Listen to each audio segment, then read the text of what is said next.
Good morning, everyone. Good morning. So glad you're here this morning. You gonna turn everything on? She can't get out. She's trapped.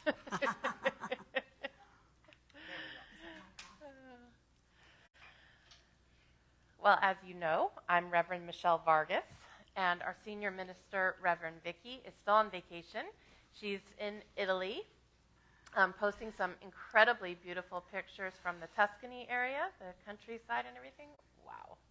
So she's having a wonderful time, so we continue to hold her in prayer for a continued restful, restorative, and safe trip, and she will be coming home this week and will be back with us next Sunday.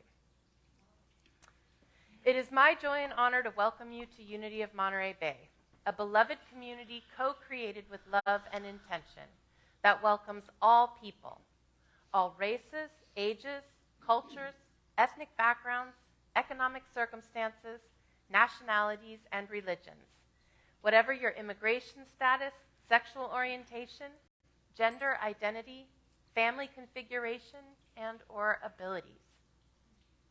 Whether you're here with us in person or you're joining us virtually, we know that love knows no boundaries, that we are one in spirit. As a purpose-driven church, Unity of Monterey Bay is an inclusive spiritual community, committed to co-creating an environmentally sustainable, spiritually fulfilling, socially just, and compassionate human presence on this planet.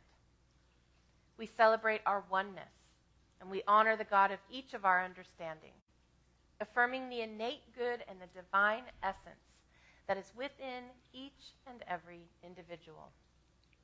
Will you please join me now in our statement of faith? There is only one presence and one power in the universe, God the good, expressing as infinite God beyond us, intimate God beside us, inner God being us, divine love in action. So it is. So now we allow this knowing to deepen within our souls and serve to awaken us into enlightenment for the benefit of all living beings. And this morning I share this prayer called the Seed Sowing Psalm by Ed Hayes. And I wonder, oh, that's not the one. Okay, never mind. Divine mystery, assist me to be a wise gardener who with great care will sow only good seeds this day, those deeds and attitudes that truly will give you glory. If by habit, sloth, or accident I might sow an evil seed, in haste before it takes root, may I pluck it up at once, lest it grow an evil harvest. Every word, deed, and hidden thought is a seed whose DNA ensures a fruit unfolding to ripe maturity that someday will be my life, harvest returned to me.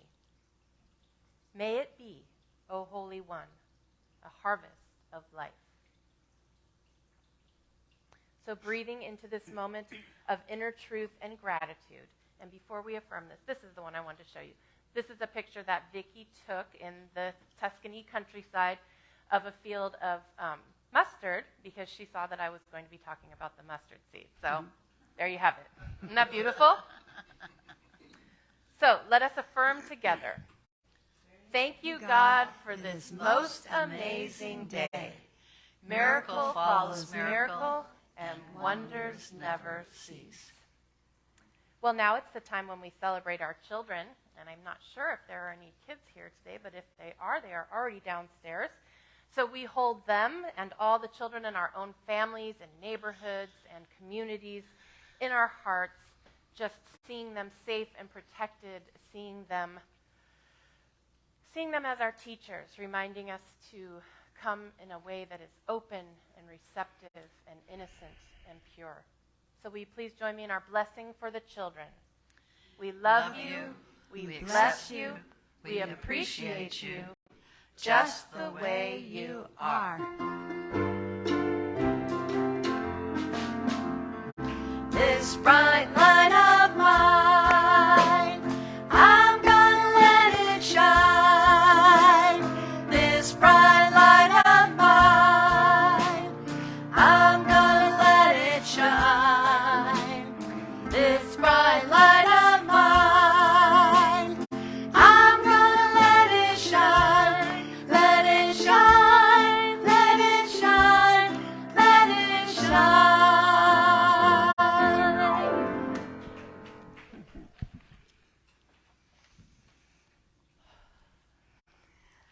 So now, let us all take a deep breath in and let it out with an audible sigh. As we center ourselves to embrace this blissful inner connection with Spirit and invite the chime to call us into this sacred space within.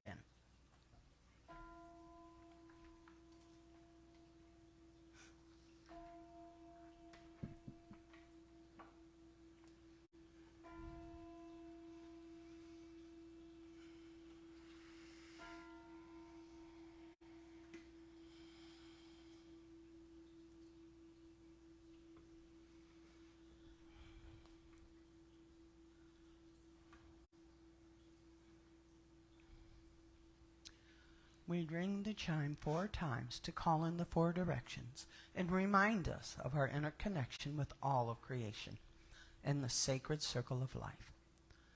As we feel it resonate through our very beings, we follow its call into this now present moment within. Continuing to focus on our breath, with each inhale, we open our hearts and minds. We envision our breath reaching every cell of our being. And with each exhale, we see all barriers and obstacles dissolving into the divine flow. And again, as we inhale, we expand the spaciousness within us. We move beyond the limitations and boundaries of our bodies. And as we exhale, we ground ourselves deep within Mother Earth and into our oneness with the universe. Finally, we breathe our awareness into the highest expression of love, light, joy, and peace that we can imagine. As we experience a transforming wave of gratitude, and with the fullness of heart, we say yes to it all, embracing, claiming, and knowing the divine Christ Spirit, expressing in, through, and as us. And with the final exhale, we say, thank you, God. Thank you, God. Now, fully centered and transformed by the power of Spirit, we enter into our lesson and meditation time with today's Daily Word. We read from Daily Word, shared with permission of Unity, publisher of Daily Word, that can also be found at dailyword.com. And the word is grace. I invite you to allow my words to be your words. With joy and gratitude, I welcome grace. The guiding, healing, harmonizing presence and power of God is everywhere present. Divine grace is mine whenever I say yes to this presence within me. I release my thought that I am unworthy of grace. Nothing I could do or fail to do would ever disturb my divine identity. Grace need not be earned, nor can it be bought. It is inexhaustible. No matter how much comes my way, I can relax in complete trust that even more will be available as I need it. Grace doesn't happen to me. It expresses through me. Just as I have been blessed to receive grace when I have needed it, I am honored to be the conduit through which it flows to someone else, blessing them in a time of need. And from the scriptures, yes, everything is for your sake, so that grace, as it extends to more and more people, may increase thanksgiving to the glory of God. 2 Corinthians chapter 4, verse 15.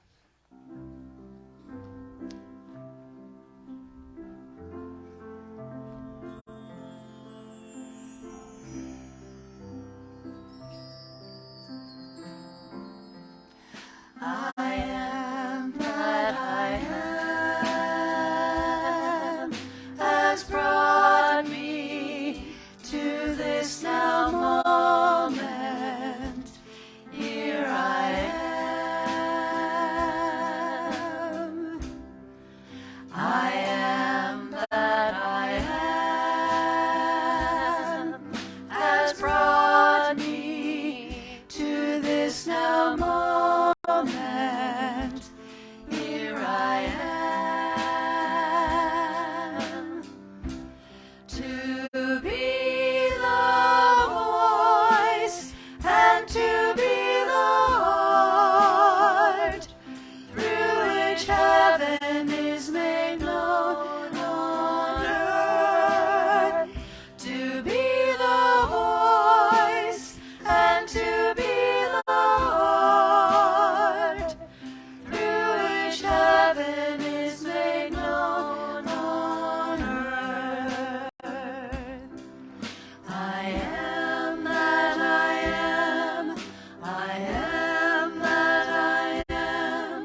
us to the wisdom of the many paths to the sacred, we read from 3 sacred traditions on this morning's topic. Parable of the mustard seed. From Sufism, every leaf that grows will tell you. What you sow will bear fruit. So if you have any sense, my friend, don't plant anything but love. From Judaism, Isaac planted crops in that land and the same year reaped 100-fold because the Lord blessed him. And from Christianity, now he supplies seed to the sower and bread for food, will also supply and increase your store of seed and will enlarge the harvest of your righteousness. 2 Corinthians chapter 9, verse 10.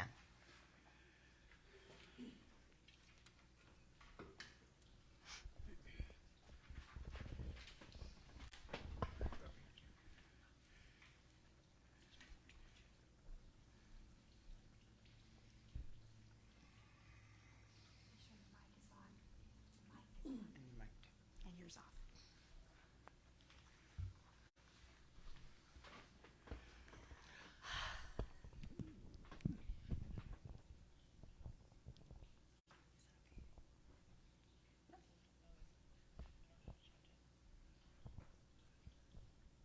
There. I'm tall.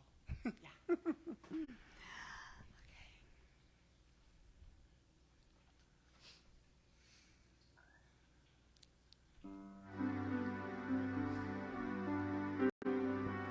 Once there was a spark,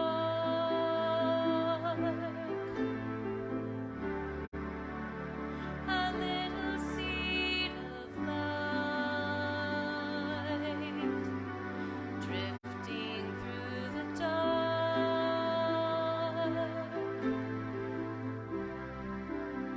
just wanting to be bright. It gently fell to earth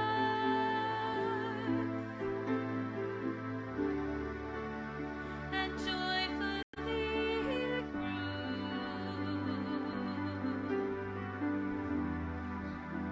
emerging in its birth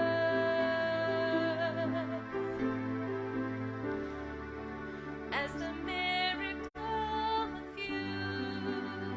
We are seeds of light, children of the sun. We are born to shine, angels everyone. We are God's design. We are born to shine. We are seeds of light. When tears and fears arise,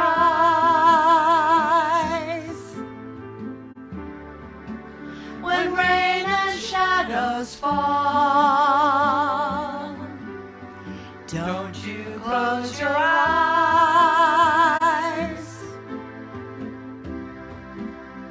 You can love it all. Life was meant to live. Embrace it from the start, remembering to give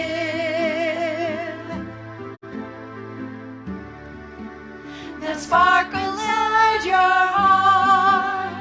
We are seeds of light, children of the sun. We are born to shine, angels everyone. We are God's design. We are born to shine. We are seeds of light. Wherever you should go,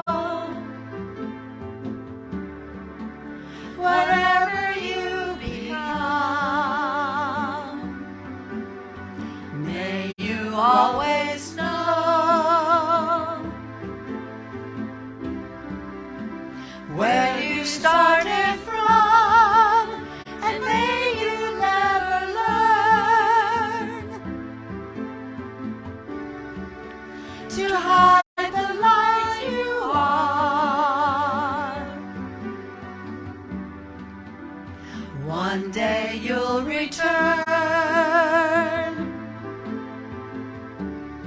shining brightly as a star. We are seeds of light, children of the sun. We are born to shine, angels everyone. We are born to shine. We are born to shine. We are seeds of light.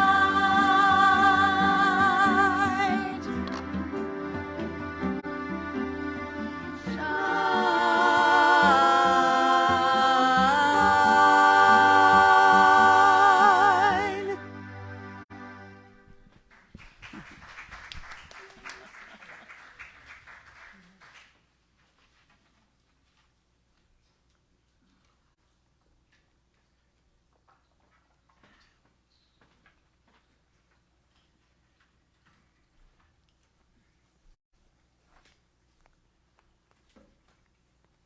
How's everybody doing this morning?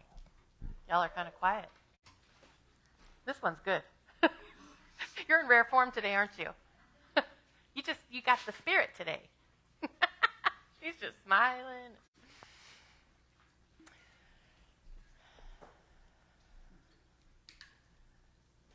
So today we have come to our fourth and final week in this series we've been doing on the understanding the parables of Jesus.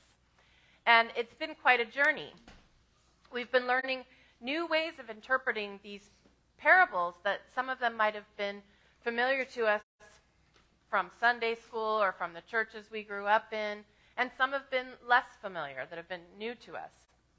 And what we've been trying to do is return these parables to their original context, trying to see them through the lens of first century Judaism, attempting to hear them with new ears, the ears through which Jesus' followers would have heard them. And in doing this, we're trying to get back to a meaning that might be closer to what the original meaning was, and to get back to the provocative, shocking, and eye-opening power that these parables held before they were tamed into easy allegories or pat lessons. We've also learned that some of those more traditional interpretations of the parables that we might have learned are actually quite problematic, in that they typically show Judaism in a bad light and Christianity in a good light. For example, we looked at the parable of the Good Samaritan and how it has long been interpreted that, like, one of the main points is that the priest and the Levite didn't stop to help the wounded man because they were more concerned about purity laws. And so this was supposed to sort of reflect a Judaism that had become mired in legalism and no longer cared about people. Then the Samaritan comes along and is seen to represent the Christian, who comes along with Jesus' supposedly new teaching of love and grace and compassion. Can you kind of see how that gets set up? And so our guide on this journey has been Dr. Amy Jill Levine, author of the book that we're using, Short Stories by Jesus. And she has been showing us how these misguided interpretations have not only removed the parables from their original context, but they also represent a misunderstanding of Judaism, usually by Christians. And these have contributed to anti-Jewish sentiment and anti-Semitic stereotypes. So it's really been a lot. And it's been challenging for me, and I'm so glad that so many of you have come up to me and expressed to me how much you're enjoying this series. And I do appreciate your willingness to sort of get in there with me and dig into these parables, as well as those who've come to the class where we've been able to go even a little bit deeper. So I appreciate that. And it's also my hope, this is becoming one of my, sort of signature messages as a minister, is that I'm hoping that what we've learned over these past weeks will open a door for some of you to want to revisit some of Jesus' teachings as we're getting new understandings of them and breaking out of some of those older interpretations that might have been a turnoff to some folks. And I'm hoping that you're coming to see what was Jesus' real brilliance in these teachings, the way he used these parables to get us to think outside the box. It's interesting. He created these parables to get us to think outside the box, and basically over the millennia, we've taken the parables and put them into a box. That's what we do, right? But these parables were meant to make us reflect on ourselves, our beliefs, our judgments, and mostly our treatment of others. So today we turn to the parable of the mustard seed, which when I first saw the word mustard seed, I immediately thought it was the scripture verse about having faith the size of a mustard seed, right? Is that the first thing that comes to your mind? But Jesus apparently really liked this condiment. I wish I had you over by the drums and you could go dun dun. He really liked this condiment because he seems to have used the mustard seed a lot in his teachings. But what both of these teachings, the parable we're going to look at today and the one about having faith the size of a mustard seed, what they both have in common is this idea that the mustard seed is really, really tiny. And so it seems to represent that something very small can grow and grow into something big and important. At least that's what it seems like the parable is going to be about, but we're going to find out. So first, I'm going to read you the parable. It's fairly short.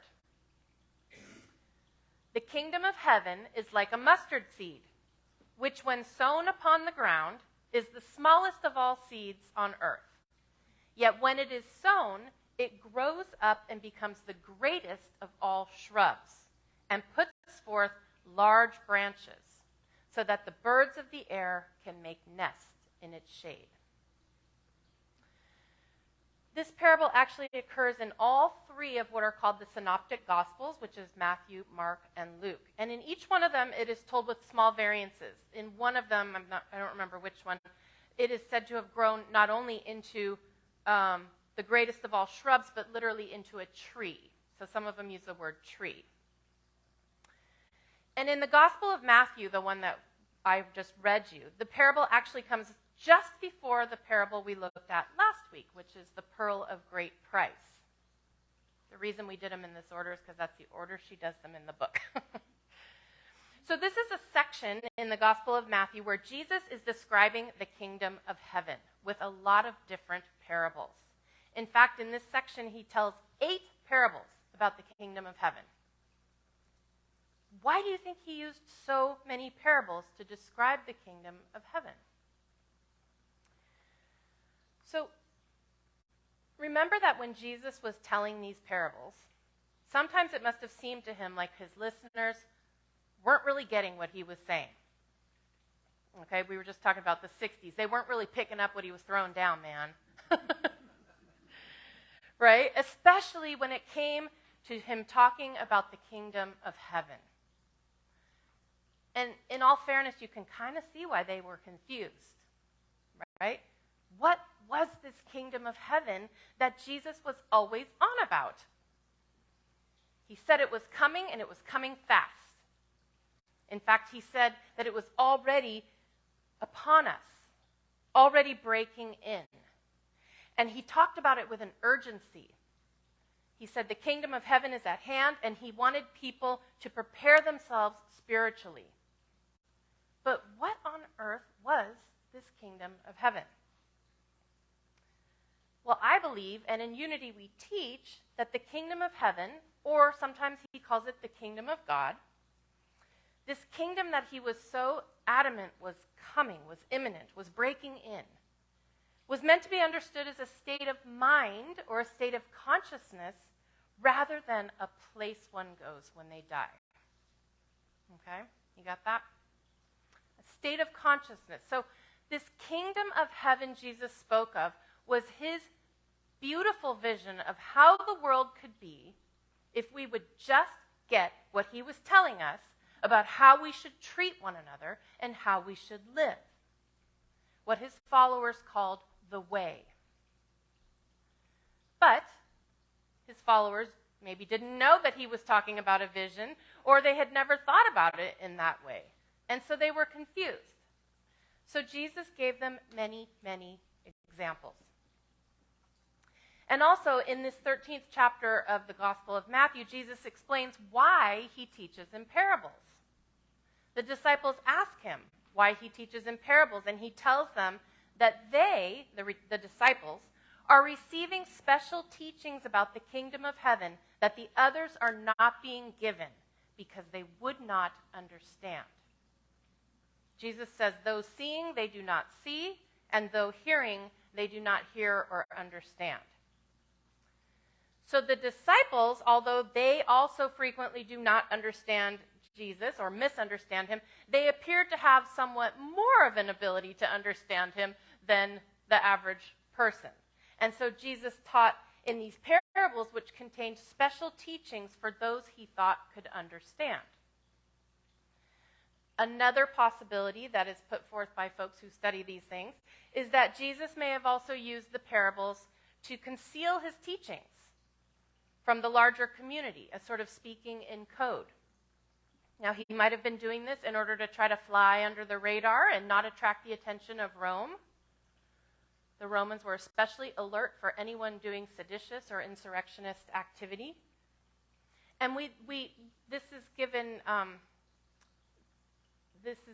evidence by the fact that sometimes when Jesus healed people or when he did miracles, he specifically told the people present not to tell anyone what they had seen. Interesting, right? So, whichever of these reasons is accurate, it seems that Jesus was giving his highest and most complex teachings only to those he felt could handle them. That makes sense, right? To those he felt were truly committed to their own spiritual awakening, and to those who would be willing to do the hard work of grappling with these teachings until they found their meaning, and also to those who would be willing to follow him when they understood. So these are the disciples that he chose. Jesus may have also felt that parables worked on different levels, right? Like the average person listening would get a meaning that maybe wasn't the highest meaning possible, but it wasn't a dangerous meaning. It was something that they could take. And then the disciples, or those who understood, could get it on a deeper level and could continue to grapple with the deeper layers of meaning. So in this same chapter, after Jesus explains why he teaches in parables, he goes on to tell 8 different parables that begin with the phrase, the kingdom of heaven is like. Okay, they include things like, the kingdom of heaven is like treasure hidden in a field. There's more to it. The kingdom of heaven is like a net that was let down into the lake. The kingdom of heaven is like yeast that a woman took and mixed with the dough. And last week we had the one that said the kingdom of heaven is like a merchant who was looking for fine pearls. So it seems to me that he's giving lots and lots of examples, trying to help them get an understanding of what this kingdom was that he was talking about. But poor Jesus. It seems like sometimes, or maybe often, his disciples had the same look on their face that I sometimes have when I read these things and go, huh? Right? And again, you can't really blame them for not understanding. Because when they looked around at the conditions of their lives, right, they were under this oppressive Roman rule. They had heavy taxes. The Romans were cracking down on anyone suspected of insurrection. It seems logical that it would be hard for them to fathom this vision of this kingdom that Jesus spoke of, right? They would look around and say, well, I don't see it. I see a lot of other stuff that doesn't look like the kingdom. And it probably sounded really good to them, but it probably didn't sound possible. Ironically, in much the same way, those of us here today trying to understand these parables might also feel like the kingdom of heaven seems like a pipe dream. I mean, gun violence is at an all-time high. LGBTQ rights are being taken away at warp speed. Country is deeply divided. There's violence and poverty and tragedy all around. There's climate change, loss of biodiversity. How could this kingdom Jesus speaks of even be possible? Sometimes it may seem that we are farther away from it than ever. so we today are actually a lot like Jesus' disciples, trying to wrap our heads around what the heck Jesus was talking about.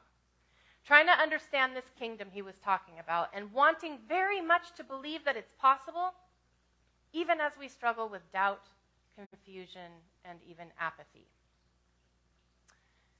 And so with this parable, as with all the parables, we are meant to grapple with our own understanding of it. We are to let the parable work on us, let it sort of blow our minds, and in that process, open our minds to a new way of seeing. So as always, Jesus' parables contain what seem like contradictions, and this one about the mustard seed is no different. At first glance, or at first listen, the parable doesn't seem to make sense. How could this kingdom Jesus was describing be like a mustard seed? I mean, a mustard seed is a tiny little seed, although not, as Jesus claims, the smallest of all seeds. Actually, orchid seeds and cypress seeds are smaller. So Jesus was not a botanist, but he claimed it was the tiniest of all seeds. And we know it is tiny, right? And mustard seeds don't grow into trees. They don't, right? They're actually more of like a low bush or a shrub. Shouldn't the kingdom be something big and grand? How is it that this mustard seed grows into the greatest of all vegetables and then into a tree if mustard is just a shrub? What is Jesus talking about? So hold that thought for a minute while we first look at some of the traditional interpretations of the parable and why they are unlikely to be what an audience of first century Jews would have heard. So one traditional interpretation says that the tiny size of the mustard seed represents the miraculous growth of the kingdom, or the expansion of the good news that Jesus brings. Now this one's okay, this one's benign, right? This parable could be interpreted as being about this amazing fact that while Jesus' teachings really didn't gain that much traction during his lifetime, we all know that after his death and resurrection, the teachings began to expand rapidly and ultimately grew into the largest religion in the world with currently 2.4 billion followers. That sounds like an okay meaning of this. You know how mustard like explodes and fills the whole field? But obviously this couldn't be the meaning that Jesus had in mind, because when he was telling these parables, he probably had at most a few hundred, maybe even fewer folks gathered around him. And he certainly didn't know how great his influence was going to be. He was simply wandering around the shores of the Sea of Galilee, sharing his teachings with a few dozen fishermen and peasants at a time. But nevertheless, I find this one to be a pleasant metaphor, because if you think about it, it really is quite remarkable that this humble man from a tiny village in the Middle East, who never traveled far away from his home, who had no money, no property, no formal education, wore simple clothing, and taught relatively small groups of people in the countryside, how this man has turned out to have a bigger impact on our world than really any other figure in history. I guess there could also be a metaphor in the idea of how a tiny mustard seed, as I said, could grow eventually to fill a whole field with mustard, right? And turn into something really beautiful from this small thing. And I've been seeing these fields of mustard along Highway 1 and such. They're just stunning. So that's another possibility. And in another traditional interpretation, the birds of heaven that come to shelter themselves in the branches are seen to represent the Gentile nations who are gathered into Israel and take shelter in the branches of the church. Nice sounding, but probably not what Jesus had in mind, right? Like he didn't know that his teachings were going to spread to the Gentiles. How could he have known that? And in yet another interpretation, the tiny mustard seed being transformed into a great tree is said to represent the mystery of the resurrection. That one was too obtuse for me to even go there. But do you see how we kind of make it say whatever we want it to? And the meanings are anachronistic, right? They could not have meant that back then. So there's other equally allegorical interpretations of this parable, and they are interesting, and some of them could possibly hold some value for teaching Christian concepts. But I think it's pretty clear that these could not have been the original meaning that Jesus had in mind, nor would they be what first century Jews would have heard. Okay, what then did Jesus mean? And what can we learn from this parable? So we have this tiny mustard seed that is planted and eventually grows into a huge bush or a huge tree in which the birds of heaven find shelter. It does seem to be saying that from a very small thing can come a very large thing, right? But Dr. Levine says there's no challenge in that. She says that's obvious. There's no provocation in that. And with Jesus' parables, I've learned from her, she says we are always looking for the provocation. She says there's no good reason to think that the seed represents faith, or that the tree represents the church, or that the birds represent the nations of the world. In the same way that a pearl is sometimes just a pearl, the seed, the plant, and the birds may be just that. So what then is the parable saying about seeds, trees, and birds? And what is it saying to us about the world we live in and about the kingdom of heaven? What if we looked at the fact that this tiny seed, which seems insignificant, gives way to something powerful, something abundant, something capable of making a big change and capable of providing shelter? Now we may be onto something, but there's a missing step here. The seed doesn't just automatically become this great tree. In fact, a seed by itself is just potential, right? It holds the potential for life. But what do we have to do with it? Say it with me, folks. We have to plant it. I'm just making sure y'all are with me. We have to plant it. Okay? So there's action that must be taken. So maybe the parable is saying that even if the action we take is a small one, planting a seed, it can render huge results. As ministers like to say, that'll preach. So the kingdom of heaven, could the kingdom of heaven that Jesus is talking about, could that be brought into being through small acts? Aren't we supposed to be doing something big? Can you think of small acts that could produce big results? What about small acts of kindness, of generosity, of compassion, of inclusion and love and acceptance? Helping a stranger who needs help. Saying a kind word to someone who is struggling. Welcoming and including someone we don't know. Standing up for someone who is being bullied. Speaking out for someone who has no voice.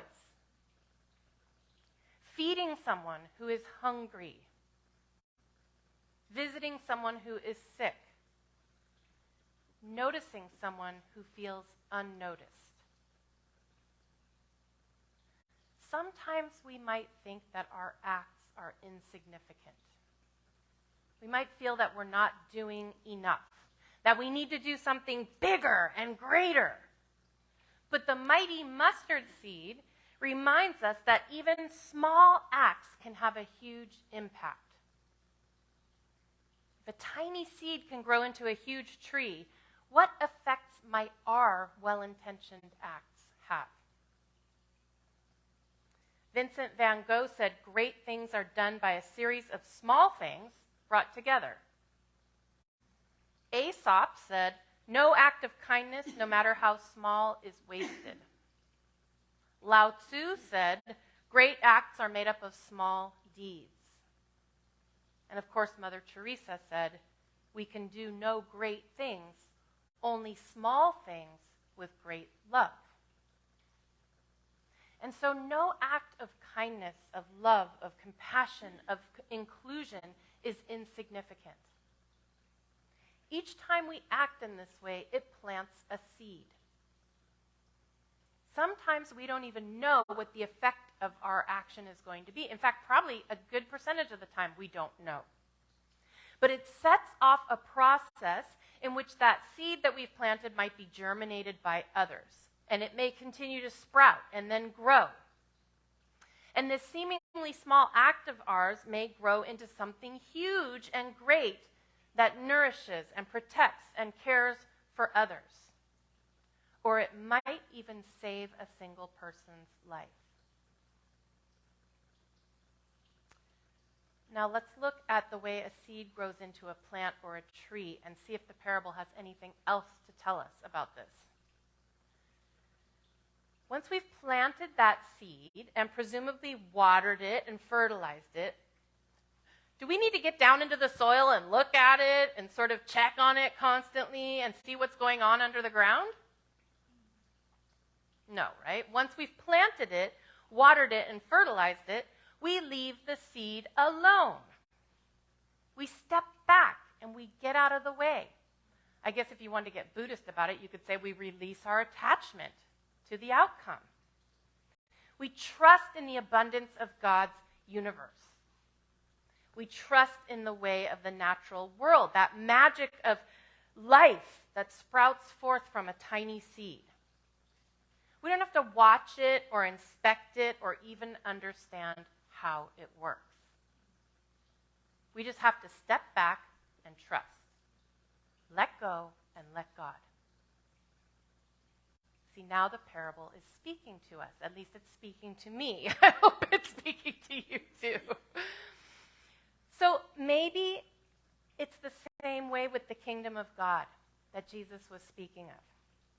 We don't need to understand how it's going to work or when it's going to get here or from where it's going to come.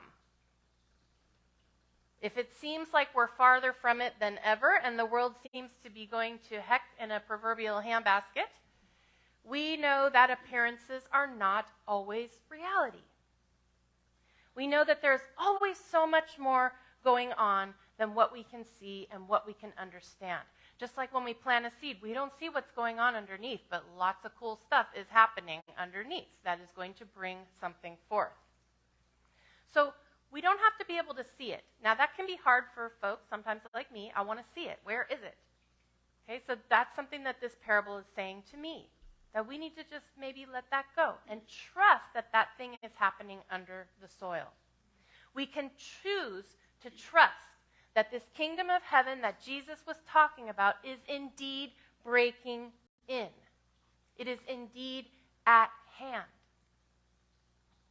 That vision that was so beautiful that Jesus spoke of, that really is a vision of what human beings are capable of creating by shifting our consciousness from one of fear and power and money and greed and vengeance to one of love and compassion and kindness and forgiveness and humility. That vision of the kingdom is at hand and is breaking in every time we do those small acts of kindness or of compassion with great love. Even when we can't see it, our faith tells us that it is there, that the kingdom is coming, that it is sprouting forth even now.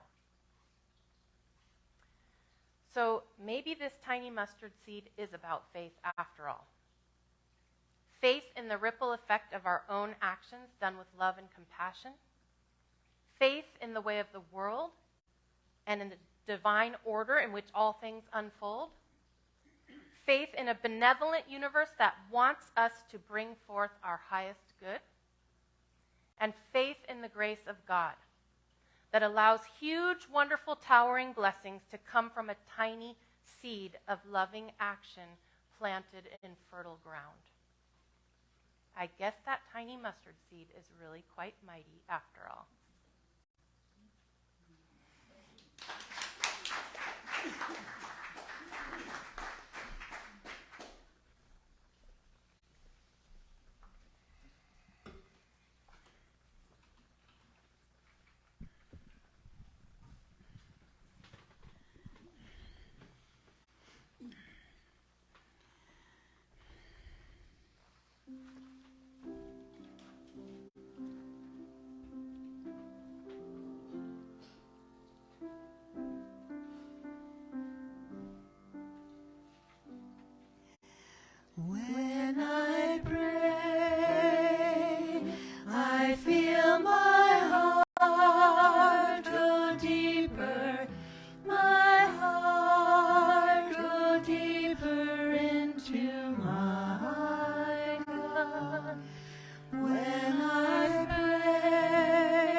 right where I am, I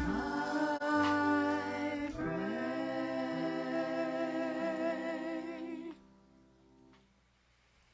So I invite you to just get comfortable in your seat and begin to bring an awareness into your body,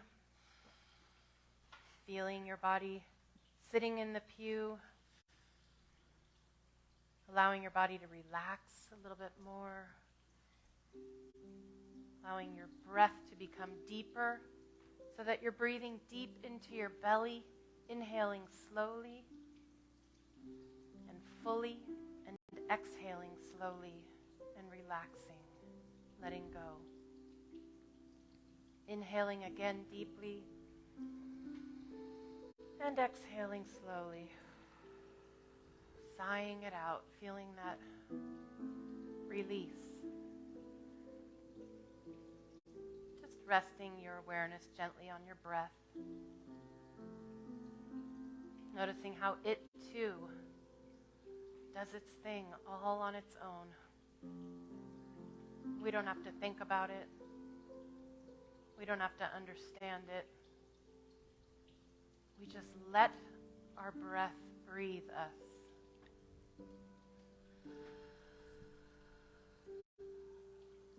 And give thanks for the miracle of breath. Noticing the sounds around you, the temperature of the air on your skin. All of these things bringing us into the present moment. Letting go of outer distractions. And just allowing ourselves to be.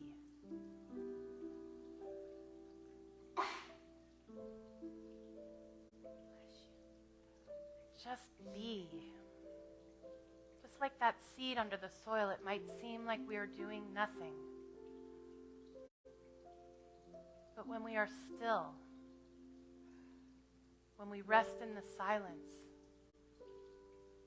there's so much happening that we can't see.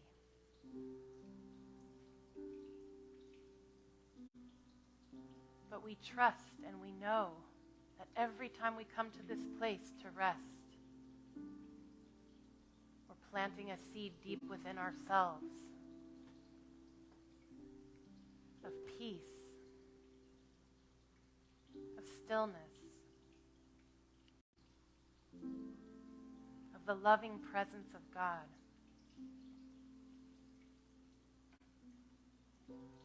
And every time we practice this, that seed is sprouting and growing even more. Until it grows into something miraculous that nourishes us, that shelters us, that sustains us.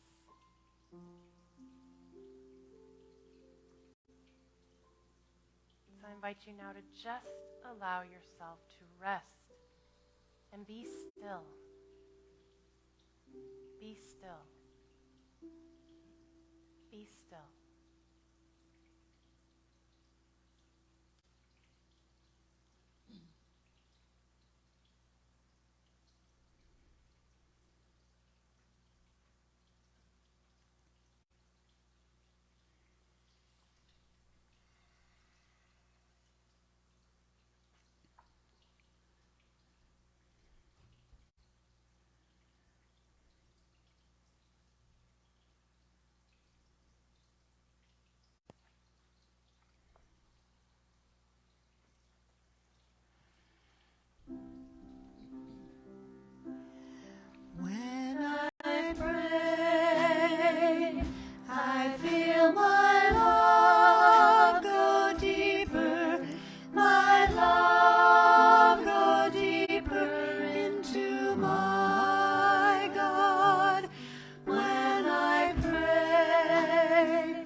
as we prepare to bring this time to a close, we do so with gratitude for this seed that has been planted in us this morning.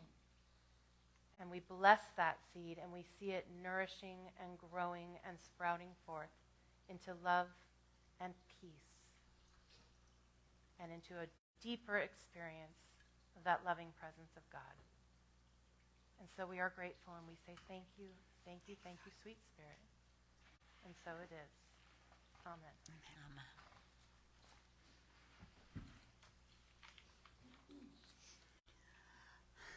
Amen. Unity of Monterey Bay is the collective consciousness and commitment of all of us who give of our time, treasure, and talent in order to sustain this spiritual community that is dedicated to transforming lives. We know that prosperity is a state of mind that finds blessings in every situation and abundance in joyous generosity. We transform all appearance of fear or lack into a faith-filled peace of mind by shifting our attention to thoughts of the gratitude that we have for the abundance of God's good in our lives. As the ushers now come forward, I invite you to think of something specific that you were grateful for in this now moment.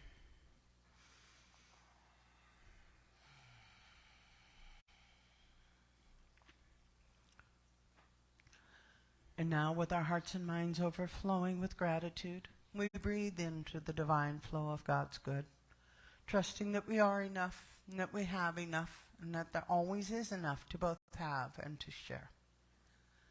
For those of you who give online through our website, have set up monthly auto payments from your bank, or give by credit card, we are so grateful, and ask that you join us in faith and gratitude as we pass the offering baskets this morning by holding and blessing the basket as it passes you. And now, please join me in our offertory blessing. I am an open channel for God's infinite good. Divine love flowing through me blesses and multiplies everything I give and everything I receive. I am both blessed and a blessing. Thank you, God. Let's see.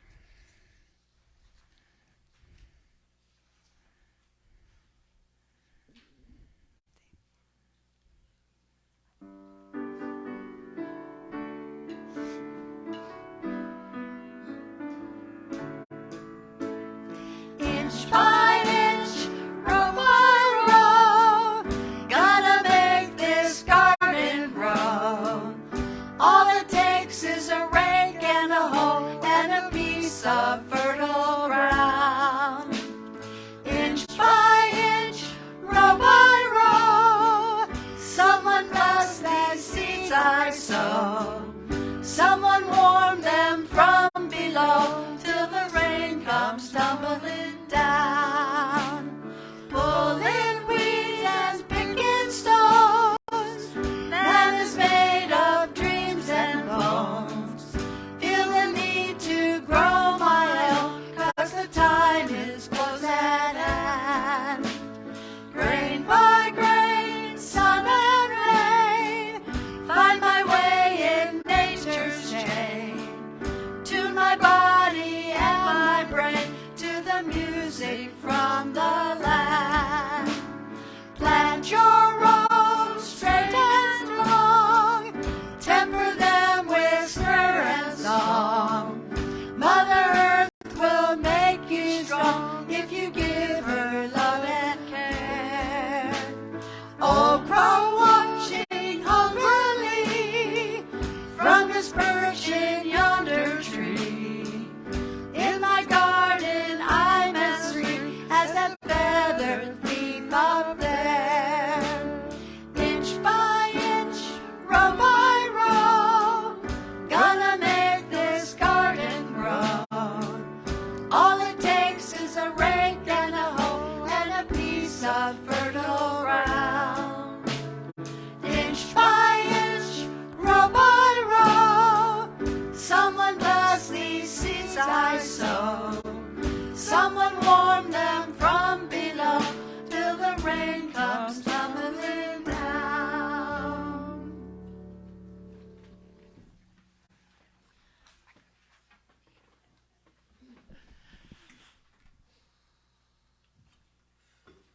I don't think there's been a day when the music has more perfectly matched the topic.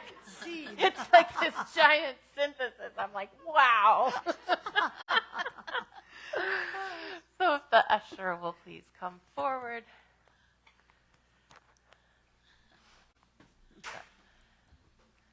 It is with great joy that we bless and give thanks for these gifts and offerings that demonstrate our collective commitment to the spiritual work of love and transformation in our lives and in our world.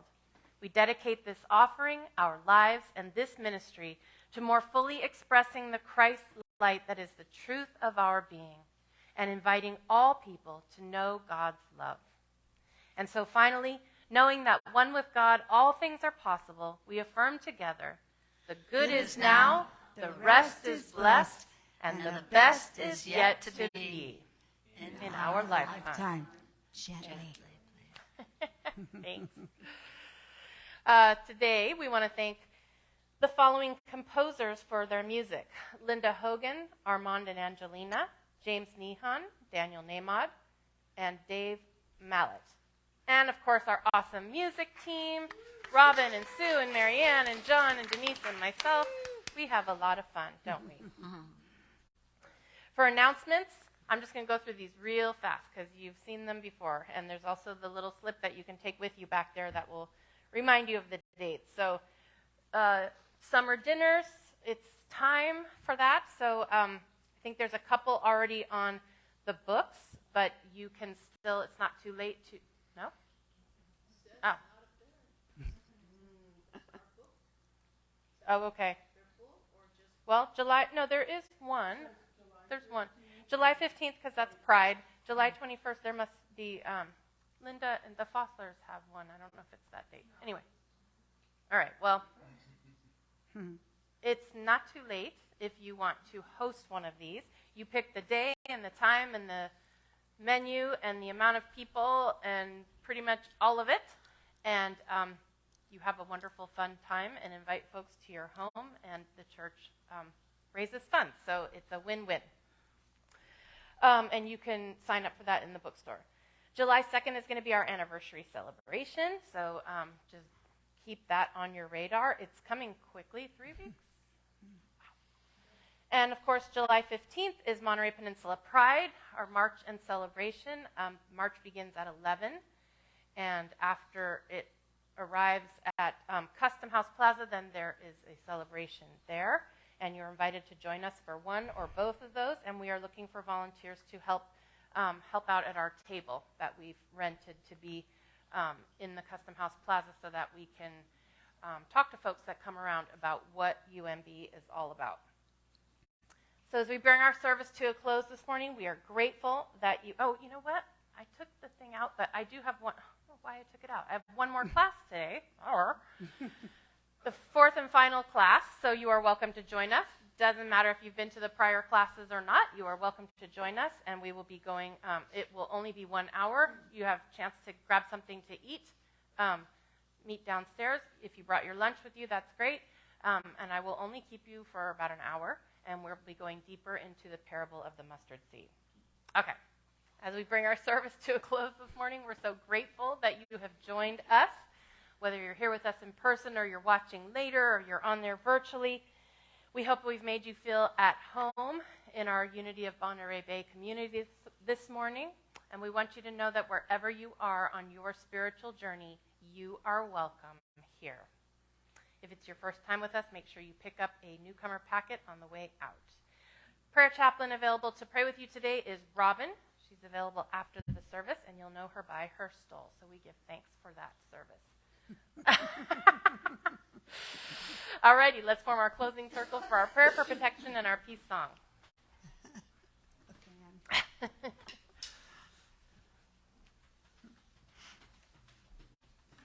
on, butterfly girl. I need somebody else over here. Nice circle. Okay, when I hand her off to you, you got her, right? Don't let her fall. Oh, so forming this circle of love and prayerfulness and community, holding in our hearts all those that we know are in need of prayer in our own lives, those on our prayer list, all those in our community, seeing them held in this circle of healing and wholeness and lifted up in prayer, and seeing them surrounded by God's loving presence and return to their state of perfect health and wholeness and divine order. So will you please join me in our prayer for protection? The light of God surrounds us. I am light. The love of God enfolds us. I am love. The power of God protects us. I am power. The presence of God watches over us. I am presence. Wherever we are, God is, and all is well.